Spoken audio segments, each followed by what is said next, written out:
مساء الخير عليكم جميعا، يا مساء السعادة. طبعا بعد انقطاع فترة شيء مو بيدي صراحة، بس الحمد لله رجعت لكم بوصفة يا بنات تجنن. وصفة يا بنات المتبل الباذنجان بالشطة حار. بعطيكم مكونات جدا جدا سهلة وبسيطة. أول حاجة البصل زي ما انتم شايفين مقطع صغير، كذلك عندنا الثوم مفروم، عندنا بعد الفلفل الحار. هذا الفلفل الحار الكمية على حسب، تبينه حار زيدي، ما تبين خليه وسط، خير ومتوسط أفضل. كذلك عندنا باذنجان، بس الباذنجان انا قطعته اوريدي من قبل وحطيته في القلاية الهوائية، ممكن كمان تقللونه بالزيت، بس انا بسويها بطريقة صحية. عندنا معجون طماطم، كذلك زيت الزيتون. اول شيء نحملناه الصاج على النار، كمية الزيت على حسب. هذا زيت زيتون طبيعي عضوي، لأن نسويها طريقة صحية. يعني مهما كنا نسوي نظام غذائي، بس كذلك ما نحرم نفسنا بالأكل. يعني نسوي أكلة طعمة ولذيذة بطريقة صحية وسهلة. نحط زيت الزيتون، ما نخليه يحتمي بسرعة. أول شي بصل كشنا العادية،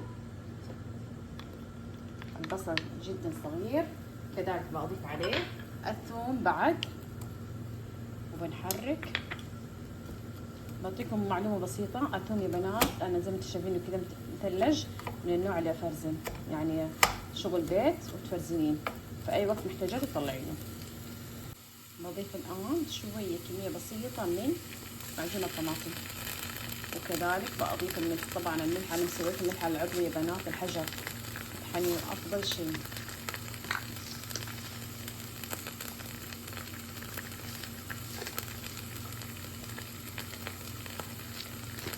كذلك بضيف عليه البهارات. البهارات باختيار، ممكن بكل بهارات ممكن لا. طبعا البهارات لها نكهة في الطبخ،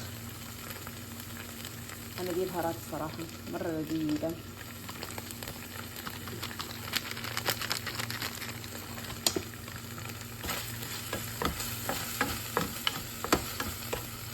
الآن بأضيف عليها الفلفل الحار.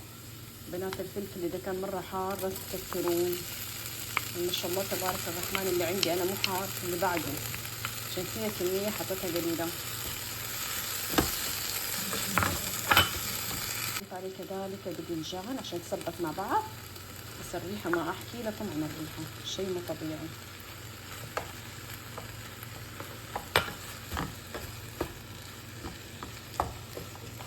بحرك عليه وبغطيه.